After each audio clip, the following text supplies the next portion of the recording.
नमस्ते सभी को। So today we will start our next chapter 11 from the class 7 startup mathematics. Chapter 11 आपको given है कॉन्ग्रुएंसी ऑफ ट्रायंगल्स।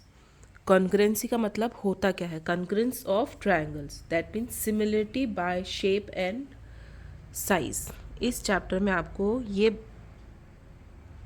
आइडेंटिफाई करना है कि कोई दो ट्रायंगल क्यों सेम है या उनका शेप क्यों बराबर है, उनका साइज़ क्यों बराबर है। तो उसके लिए कुछ क्राइटेरिया फॉलो किए जाएंगे, वो आपको याद करने। तो बिफोर स्टार्टिंग आवर एक्सरसाइज 11.1 आपको कुछ बेसिक टर्म्स हैं या कुछ बेसिक क्राइटेरियाज हैं जो इस चैप्टर में पता होनी चाहिए। तो if two figures cover each other completely, अगर दो फिगर एक दूसरे को कम्प्लीटली कवर करते हैं that means they set to be congruent. तो वो दोनों फिगर क्या हुए? एक दूसरे के साथ में कॉन्ग्रुएंट हुए। तो सेम थिंग ट्रायंगल के साथ होगी। अगर दो ट्रायंगल कम्प्लीटली एक दूसरे को कवर करते हैं, सुपर इम्पोज करते हैं तो वो कहलाएंगे congruent triangles. This is called method of superposition and congruency is denoted by this sign. Equals to का साइन होता है और उसके ऊपर इस तरीके से एक लहराता हुआ साइन होता है। This is the symbol of congruency. Okay, अब कोई भी लाइन सेगमेंट, ट्रायंगल, कुछ भी अगर आपको कोई शेप गिवन है वो कॉन्ग्रुएंट कब होगा, किस सिचुएशन में होगा? First situation is they cover both the figures cover each other completely. Superposition होनी चाहिए, एक दूसरे को बिल्कुल कवर करने चाहिए, तो वो हो जाएंगे आपके कॉन्ग्रुएंट फिगर्स। अब कॉन्ग्रुएंस ऑफ लाइन सेगमेंट, कोई लाइन सेगमेंट कैसे कॉन्ग्रुएंस होता है? Two line segment are said to be congruent if they have the same length. अगर उनकी लेंथ जो है सेम है, अगर 5 centimetre 5 centimetre, then both the line segments would be in a congruent situation. Okay, जैसे AB is congruent to the CD because if AB is equals to CD, equals to means अगर ये AB 5 centimetre है तो CD भी 5 centimetre होना चाहिए। Now congruence of two angles, two angles का एक दूसरे के साथ कॉन्ग्रुएंसी में होंगे। Two angles are said to be congruence if they have the same measure. अगर उनका मेजरमेंट सेम है, this is 45, this is 45, that means दोनों एंगल्स क्या है? कॉन्ग्रुएंट सिचुएशन में है। So we can say that the angle A B and C, जो भी एंगल आपको डिनोट किया जाता है वो हमेशा बीच में लिखा जाता है, is congruent to the angle P Q and R. That means angle B and Q क्या है? एक दूसरे के साथ कॉन्ग्रुएंट है, उन दोनों का मेजरमेंट सेम है। अगर ये 45 है तो ये भी 45 होगा। नाउ कॉन्ग्रुएंस ऑफ ट्रायंगल्स, यही आपके चैप्टर का नाम है कि ट्रायंगल्स में क्या क्या क्राइटेरिया फॉलो किया जाता है कि टू जो ट्रायंगल्स हैं वो एक दूसरे के साथ कॉन्ग्रुएंट हो। तो two triangles are congruent if 3 pairs of corresponding sides. 6 elements of triangles होते हैं, आपको पता है 6 एलिमेंट्स क्या क्या होते हैं? 3 साइड्स होती हैं ट्रायंगल में, जो हमने पहले पढ़ा था कि ट्रायंगल में 6 एलिमेंट्स होते हैं। इसकी प्रीवियस चैप्टर में मैंने आपको बताया था कि ट्रायंगल में 6 एलिमेंट्स होते हैं, that is 3 sides and 3 angles.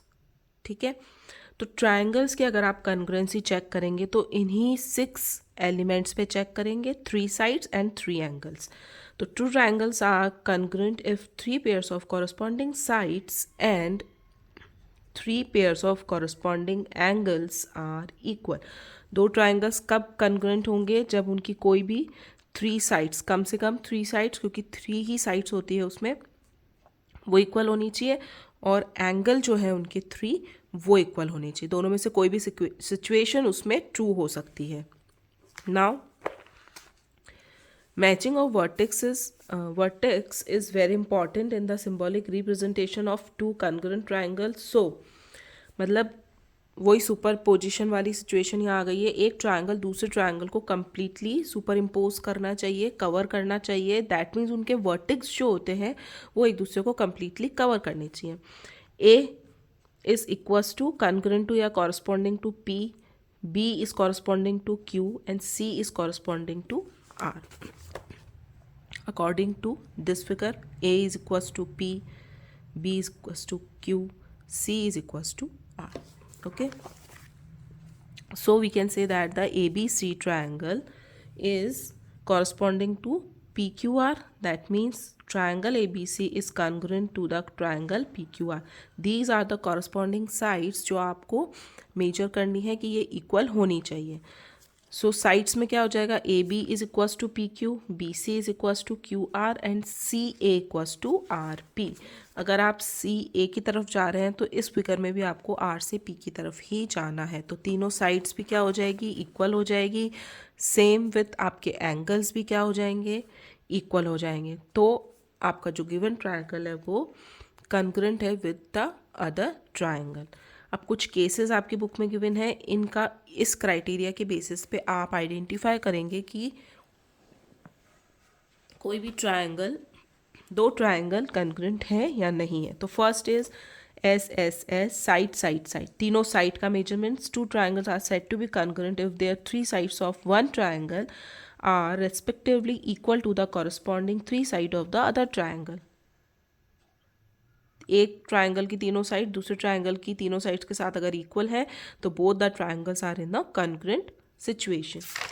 Okay, side side side में आपको सिर्फ साइड के बारे में कंसीडर करना है. नाउ सेकंड केस है S A S, that means side angle side.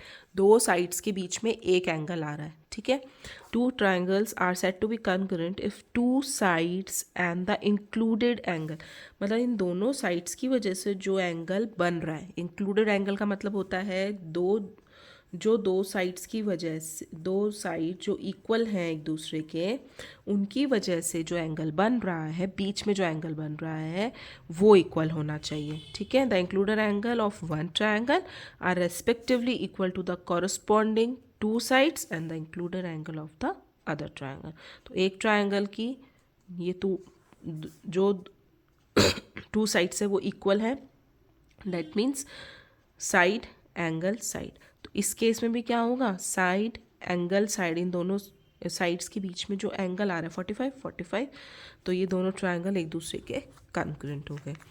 तो side side side, side angle side. Now third case it angle side angle. Angle side angle में ये होता है कि दो एंगल्स के बीच में अगर कोई साइड प्रेजेंट है और वो इक्वल है, ठीक है, दोनों एंगल्स इक्वल है और दोनों एंगल्स के बीच में जो साइड प्रेजेंट होती है, क्योंकि बीच में हम लिख रहे हैं साइड को, तो वो एक ये कंडीशन होगी. अगर ये वाली कंडीशन है तो भी both the triangles in the congruent situation. And इसको हम और कैसे लिख सकते हैं, angle angle side. This is the fourth case and this is the fifth case. Fourth case क्या है, ये भी इसी का एक पार्ट है, बट इसमें क्या है, एंगल जो है दोनों एक ही साइड प्रेजेंट है और उन दोनों एंगल्स के साइड में एक, जैसे ये आपका ट्रायंगल गिवन है, ये दोनों एंगल क्या हो जाएंगे, अदर्स ट्रायंगल्स के साथ में सेम, और उनके जस्ट साइड वाली जो साइड होगी, ये दोनों में से कोई भी अगर वो एक साइड भी आपके साथ क्या है, इक्वल है, तो वो दोनों ट्रायंगल क्या हो जाएंगे, कॉन्ग्रुएंट सिचुएशन में हो जाएंगे. And the fifth case is right hand side. Right hand side मतलब जो राइट एंगल ट्रायंगल होते हैं 90 डिग्री वाले, उसमें क्या सिचुएशन फॉलो की जाती है, एक तो आपके 90 डिग्री दोनों में कॉमन है एंगल. सेकेंड, जो हाइपोटेनियस और हाइपोटेनियस के साथ में एक साइड, ठीक है, ये दो साइड से बना होता है, थ्री साइड से बना होता है. एक तो एंगल हो गया आपका और बाकी की थ्री साइड्स हो गई. तो इन दोनों साइड्स में से कोई भी साइड अगर इक्वल आ रही है हाइपोटेनियस को मिला के, फर्स्ट ऑफ ऑल हाइपोटेनियस आपका सेम होना चाहिए. ये देखिए दोनों ट्रायंगल में हाइपोटेनियस सेम है, तो बेस जो है 4 सेंटीमीटर है और ये वाला सिचुएशन फॉलो किया जाता है in the right angle triangle, सिर्फ जिसमें 90 डिग्री का एंगल बन रहा हो. And the corresponding parts of congruent triangle CPCT are equal. अगर आपका किसी भी इस केस के अकॉर्डिंग कॉन्ग्रुएंसी प्रूव हो जाती है, that means the corresponding parts of congruent triangle, जो भी ट्राइंगल के साथ आप क्या कर रहे हैं, जैसे ये वाला ट्राइंगल है और ये राइट हैंडर साइड ट्राइंगल के साथ में ये प्रूफ हो गया है, this is a congruent with this, तो इसके जो कॉरस्पॉन्डिंग पार्ट्स होंगे, अदर पार्ट्स दिस दिस, वो भी दूसरे ट्राइंगल के साथ में क्या होंगे, इक्वल होंगे। ठीक है, जितने भी corresponding parts of congruent triangles होते हैं वो हमेशा इक्वल होते हैं, और ये आपको याद रखना है क्योंकि बहुत सारे क्वेश्चंस में इस रूल को आपको फॉलो करना है। By the CPCT corresponding parts of congruent triangles are equal. जितने भी बाकी के पार्ट्स बचे हैं उस ट्राइंगल में वो सब भी क्या होते हैं, इक्वल होते हैं। नाउ आते हैं हमारी एक्सरसाइज पे 11.1। 11.1 में क्वेश्चन नंबर 1 आपको गिवन है, if two angles are congruent then what can be said about their measure. तो उनके मेजरमेंट के बारे में हम क्या कह सकते हैं, अगर वो कॉन्ग्रुएंट है एक दूसरे के साथ एंगल्स, तो उनका मेजरमेंट भी क्या होगा, there measurement is also equal. Congruent है दैट मीन्स वो 45 है तो दूसरा वाला भी 45 है, तो मेजरमेंट क्या होगा, इक्वल होगा। क्वेश्चन नंबर 2 आपको गिवन है, लाइक ट्राइंगल्स, जैसे कि ट्राइंगल में हम कुछ रूल्स फॉलो कर रहे हैं, क्राइटेरिया फॉलो कर रहे हैं। Like triangles are there different criteria to prove congruency in circles.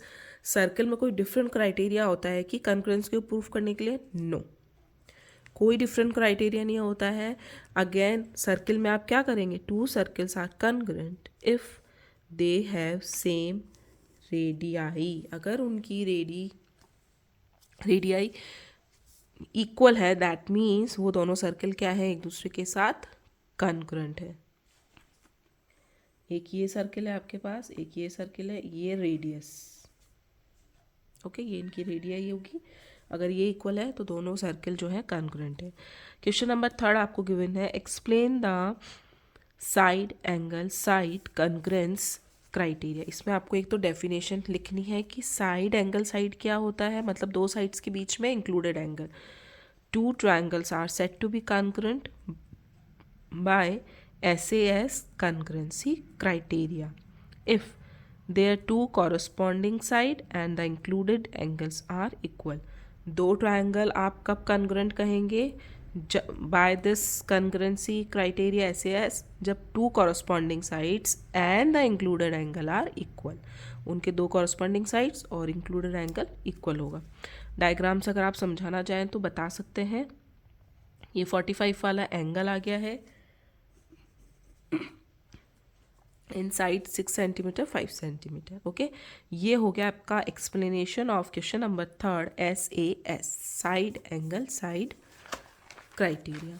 Now coming to the next question, question number 4 आपको गिवन है, is AAA angle angle angle a valid criteria for congruency of triangle? No, angle angle angle जो है ये criteria कभी भी congruency of triangle में follow नहीं किया जाता है। दैट मीन्स ये एंगल ये एंगल ये एंगल और दूसरा जो ट्राइंगल है उसके भी ये और ये तीनों एंगल क्या होने चाहिए, इक्वल होने चाहिए। ठीक है, एंगल इक्वल हो जाते हैं लेकिन ये ज़रूरी नहीं है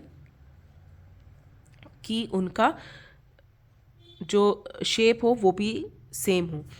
Triangles with similar measures of angles can be similar triangle but not congruent। वो similar triangle हो सकते हैं क्योंकि 45 45 45 60 60 60 कोई भी आप एंगल ले लीजिए, लेकिन अगर साइड उनकी अलग हुई, वर्टेक्स अगर उनके डिफरेंट हुए तो एक दूसरे को सुपर इम्पोज नहीं कर पाएंगे एंड कॉन्ग्रुएंसी जो है वो शो नहीं होगी।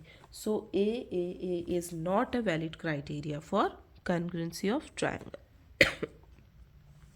क्वेश्चन नंबर 5 आपको गिवन है, examine whether triangle DEF is a congruent to triangle PQR और नॉट। अब आपको ये बताना है, प्रूफ करना है कि ट्राइंगल DEF, ये मैंने एक दो ट्राइंगल बना रखे हैं, मैं इनको नाम दे देती हूँ DE और F and second triangle is PQR। ठीक है, दो ट्राइंगल्स आपको गिवन है। अब जो जो मेजरमेंट आपको गिवन है पहले हम लोग वो मेंशन कर लेते हैं। अब आप देखिए DEF में एंगल D आपको 100 गिवन है, angle D is 100, DE 3 centimetre और एंगल E है आपके पास 60। अब हम पी क्यू आर में देख लेते हैं। एंगल पी क्यू आर में एंगल क्यू आपको गिवन है 60,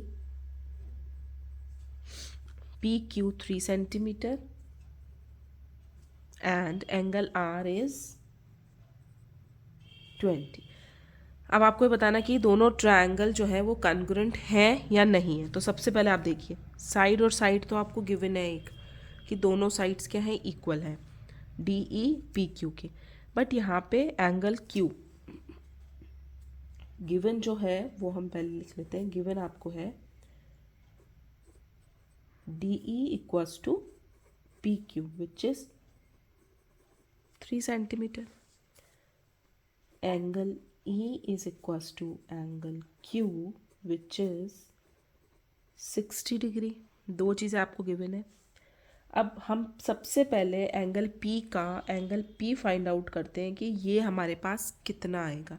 उससे हम क्या कर पाएंगे, एंगल साइड एंगल, ये क्राइटेरिया हम फॉलो कर सकते हैं क्योंकि यहाँ पे एक कॉमन साइड है जो दोनों में इक्वल है।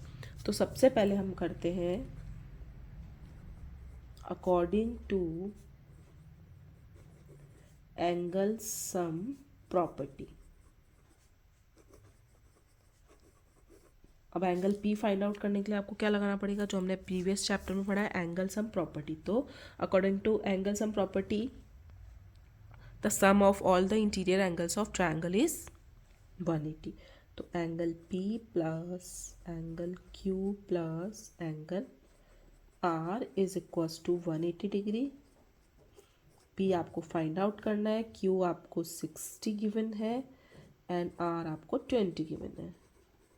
So angle P plus 80 degree is equals to 180। So angle P equals to कितना हो जाएगा, 180 degree minus 80 degree and angle P equals to आपके पास आया है 100 डिग्री। तो मेंशन कर दीजिए। अब you can see angle P is equals to angle D जो हमने फाइंड आउट किया है। सो हम क्या लिख सकते हैं, angle D is equals to angle P which is 100 degree according to angle sum property जो अभी हमने फाइंड आउट किया। तो अब हम इसमें कौन सा क्राइटेरिया फॉलो कर सकते हैं, एंगल साइड एंगल। तो triangle DEF is congruent to triangle PQR और क्राइटेरिया कौन सा लगा, according to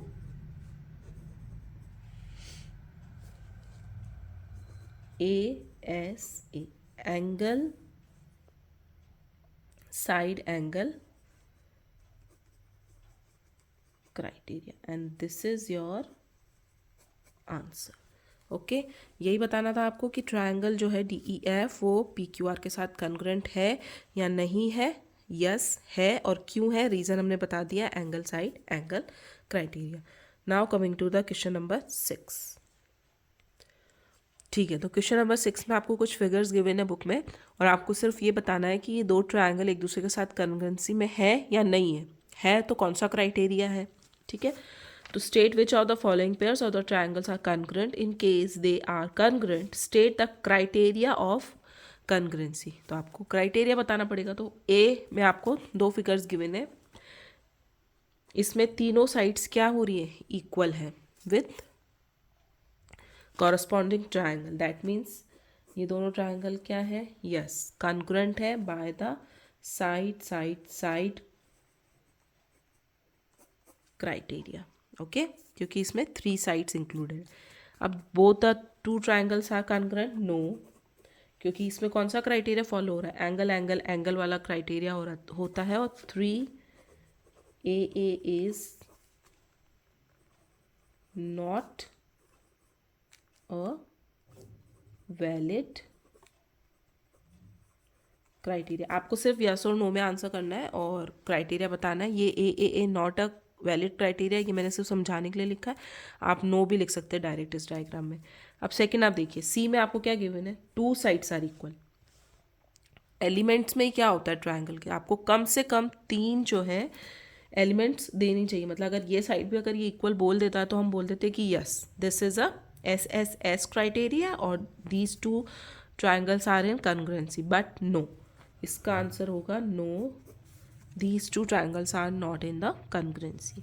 now next D. अब इसमें आपको देखिए साइड एंगल साइड वाला क्राइटेरिया गिवन है, तो इसका आंसर हो जाएगा यस, और क्राइटेरिया आप ब्रैकेट में मेंशन कर देंगे साइड एंगल साइड क्राइटेरिया। सो ई पार्ट में आपको गिवन है ये वाला ट्रायंगल, इसमें भी 2 साइड्स ही आपको इक्वल टू में गिवन है, कोई इसमें आपको एंगल भी गिवन नहीं है, दैट मीन्स इसका आंसर हो जाएगा नो। इसमें भी सेम 2 साइड्स इक्वल आ रही है, जो 3 एलिमेंट्स है वो कॉमन नहीं है, गिवन नहीं है। अब जी में आप देखिए इसमें भी 2 ही साइड्स इक्वल आ रही है, बट यहाँ पे जो ये 2 लाइन्स है एक दूसरे को इंटरसेक्ट कर रही है। इंटरसेक्ट का मतलब ये होता है कि जब एक दूसरे को कट कर रही है तो जो वर्टिकली अपोजिट एंगल्स हैं वो दोनों क्या होते हैं, इस ट्रायंगल में भी ये क्या हो गया, इक्वल हो गया। Side angle side, side angle side. तो अगर आप वर्टिकली अपोजिट एंगल इस तरीके से देखते हैं तो ये दोनों वर्टिकली अपोजिट एंगल क्या है, सेम है।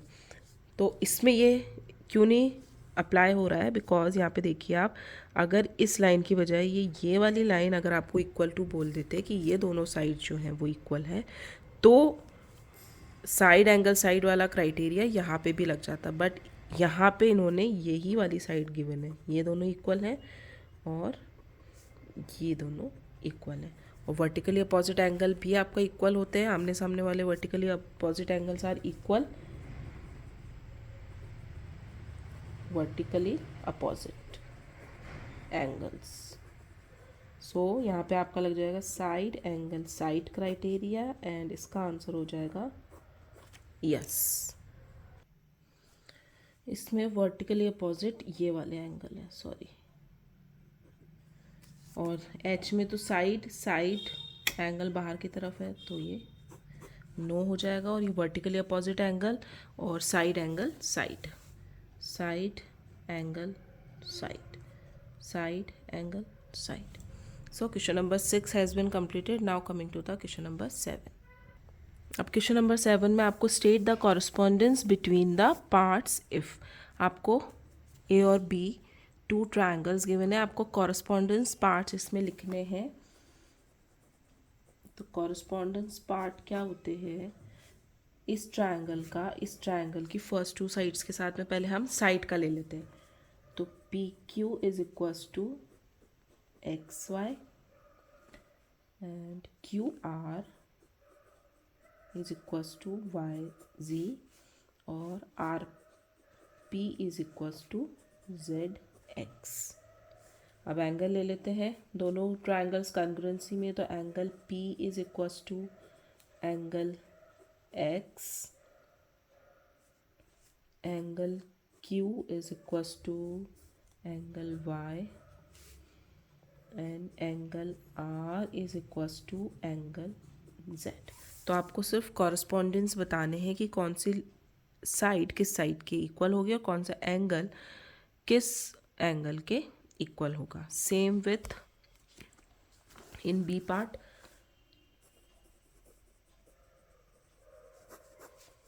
तो आपका O P is equals to F U and P T is equals to U G and T O is equals to G F. अब एंगल्स की बात करते हैं। Angle O is equals to angle F, angle P is equals to angle U and angle T is equals to angle G, and this is your corresponding parts जो आपको equals to बताने हैं। Now coming to the next question, question number 8। तो क्वेश्चन number 8 आपको given है, in the adjoining figure DC is parallel to AB। ये जो DC लाइन है वो पैरेलल है AB के। ओके, पैरेलल मतलब सेम डिस्टेंस पे दोनों लाइंस जो है वो मूव कर रही है, ये गिवन है हमको। And A D is equals to B C. A D जो है वो इक्वस टू है बी सी के। Proof using the concept of congruent triangles that A E is equals to B F. आपको एक कॉन्ग्रुएंट, सबसे पहले तो ये प्रूफ करना है कॉन्ग्रुएंट ट्राइंगल्स में कि ये दोनों ट्राइंगल क्या है, कॉन्ग्रुएंट है। सेकंड, कॉन्ग्रुएंट ट्राइंगल्स आप प्रूफ कर देते हैं तो उसके बाद क्या हो जाएगा, A E is equals to B F. ये आपको कॉन्सेप्ट जो है कॉन्ग्रुएंट ट्राइंगल से प्रूफ करना है कि ये ए ई भी जो है बी एफ के इक्वल है। तो सबसे पहले हम ट्राइंगल ले लेते हैं, हमारे triangle A E D. Okay, और इसको हमको क्या प्रूफ करना है, ट्राइंगल ए ई डी को प्रूफ करना है congruent with the triangle B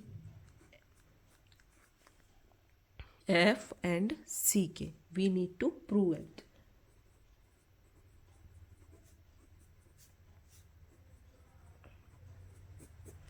proof क्या प्रूफ करना है कि ये ट्राइंगल इस ट्राइंगल के कॉन्ग्रुएंट है। तो जो चीज़ें पहले हमको गिवन है पहले हम वो लिख लेते हैं। फर्स्ट हमको गिवन है इसी ट्राइंगल में ए डी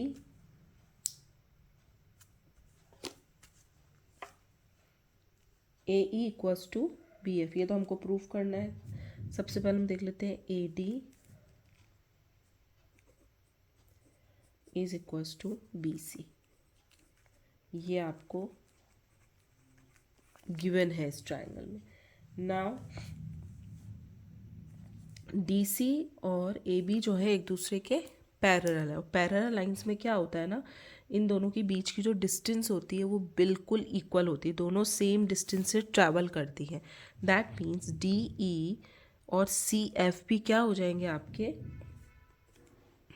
इक्वल हो जाएंगे। ओके, तो हम लिख सकते हैं second D E is equals to C F. और क्यों है, रीजन मेंशन कर दीजिए, distance between two parallel lines is always equal. ओके, तो हम दो चीज़ें प्रूव, एक हमको गिवन है ए डी, ये साइड हमने इक्वल कर दी है। अब आपका एंगल ई और एफ आप देखिए ये दोनों भी क्या है, इक्वल है, क्योंकि ये हमको गिवन है 90 डिग्री। दैट मीन्स ये अंदर वाला भी क्या होगा आपका 90 degree.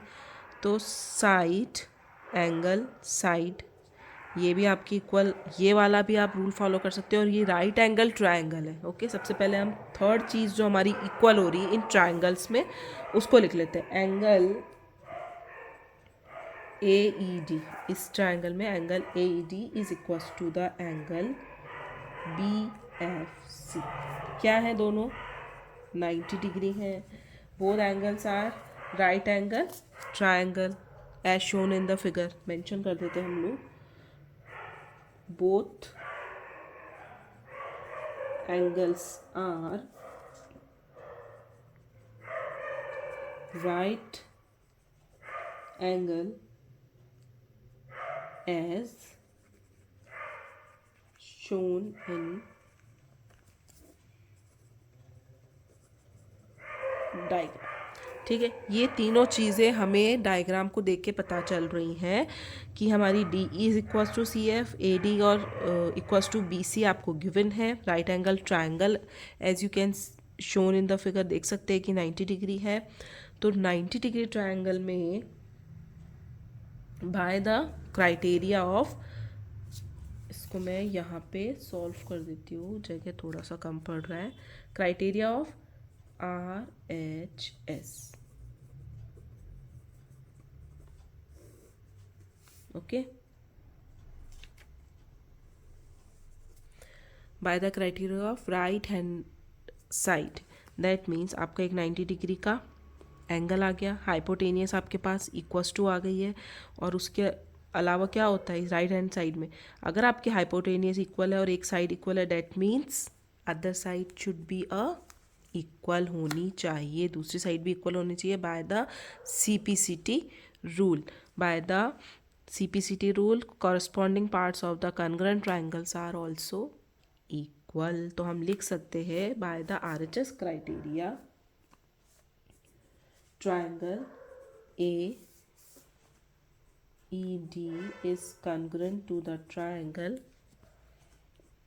BFC, and by CPCT corresponding parts of congruent triangles are also equal.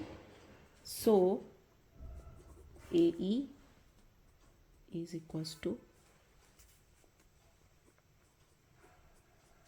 AE is equals to BF. ये भी आपका प्रूफ हो चुका है by the RHS theory. Now coming to the next question.